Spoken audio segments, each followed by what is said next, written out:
Tuesday's market closes mostly lower in the grains, a higher day in the livestock. Brian Grady with Pro Farmer joining us with analysis. Brian, let's talk about the grain trade first of all. Corn and soybeans, are we starting to see more and more harvest pressure in those markets? Yeah, I think we are. And part of the reason for that is the harvest pace is ripping along really quickly here. We've had a pretty open fall so far, and it looks like that will mostly continue in most of these areas. But the other thing is that we're starting to see corn and soybeans pile up quite a bit in the upper Midwest just because we can't get supplies down the Mississippi River. Low water levels, record low in some of those areas on the Mississippi River, are reducing tows, and so that's going to be a struggle. That means that we're going to have to move more product out through the Pacific Northwest, and that means on rail and trucks, and it's just a slower process. And so we will see those piles build up. We're going to see a negative impact on basis continue. We've already seen that in a big way, and it'll continue short term.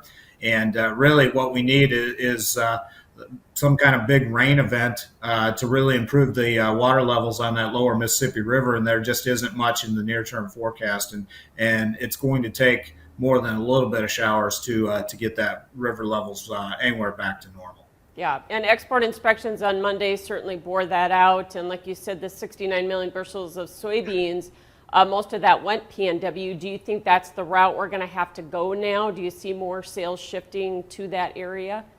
Yeah, and a little bit surprising that that's a pretty seasonal number for soybean export inspection. So we got a normal number. We just didn't get it from a normal means, meaning that most of it went out through the PNW instead of the Gulf, and normally it would be the reverse of that. And so I think that we are going to see soybeans, more of them shipped out through the PNW. That will come at the expense of corn and wheat. And basically, corn and wheat exports out of the PNW will be pushed to the back burner because of the demand for soybeans into the Asian market, in particular China.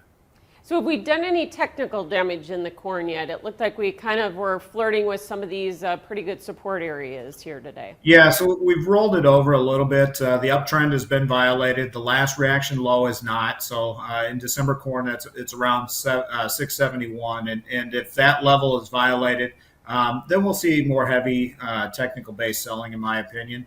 So kind of a neutral at the moment, maybe neutral leaning a little bit bearish, but bulls need to step up and defend some of these support levels here short term, or else it's going to get more negative.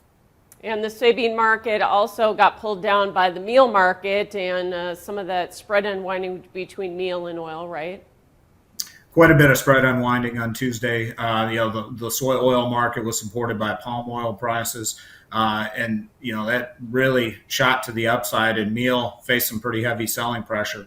So a lot of spreading action there. Now the meal market, some of that's tied to the Chinese news that they're looking for alternatives to soybean meal protein sources, and so we'll see how that all plays out.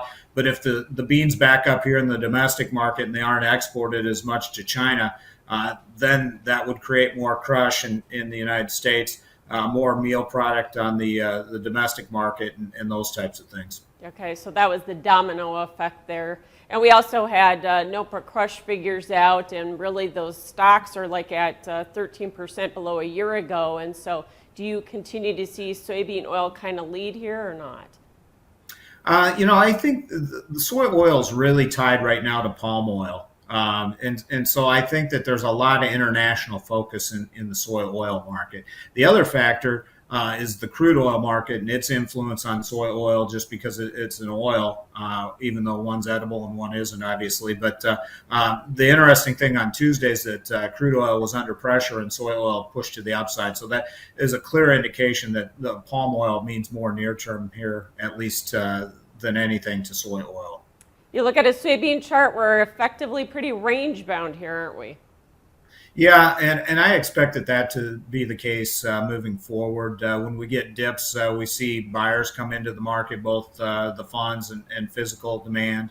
When we see price spikes, we see that the buyer interest dries up. And I just anticipate that we're probably going to see more of that unless we see some sort of a major macro external event come into play.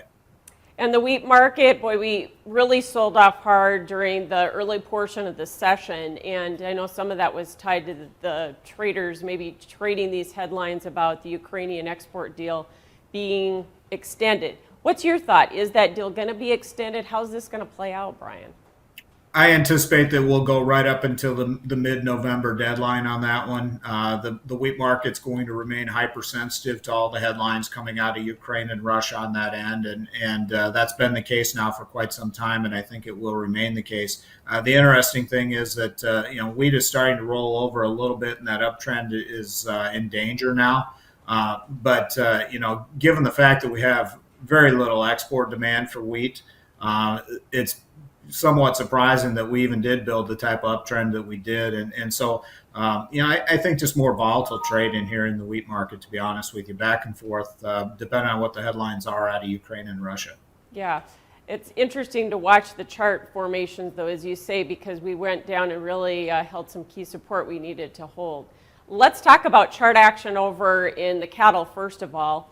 We're making some new highs here since 2015. We haven't seen these levels. Does this thing keep going here, Brian, do you think?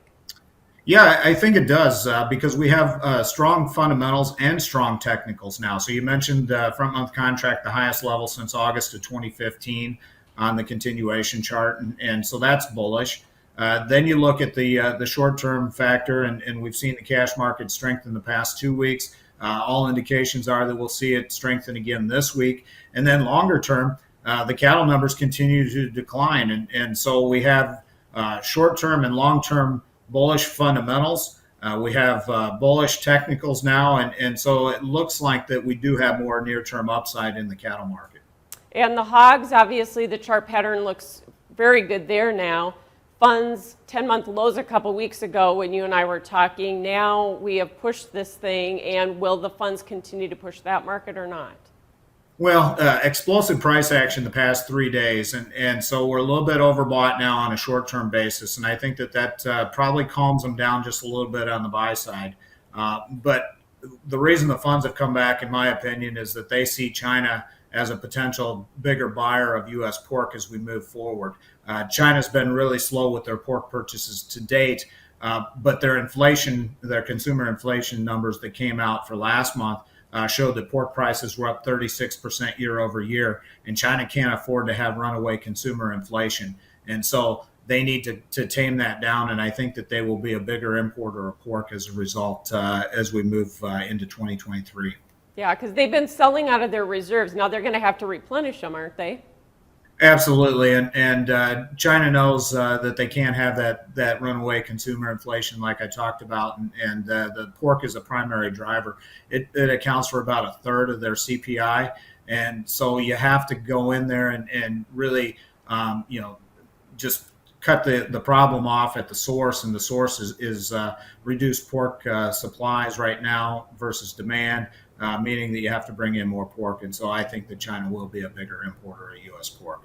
All right. Let's just end quickly with cotton. It has been a volatile ride here. Do you think that this market is respecting the fact that we have such low production numbers, or do we just get overcome here by still all of these outside macroeconomic fears?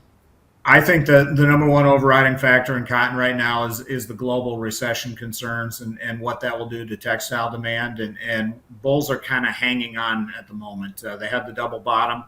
They worked off of that over the past week, and now we're testing it again. If that support is violated, then we're talking about probably another nickel to a dime plus down on downside risk. And so the cotton market is kind of at one of those points where it has to make a decision, and bulls are going to have to dig their heels in really hard right at the moment because of those recession concerns. Thanks as always, Brian Grady, editor of Pro Farmer.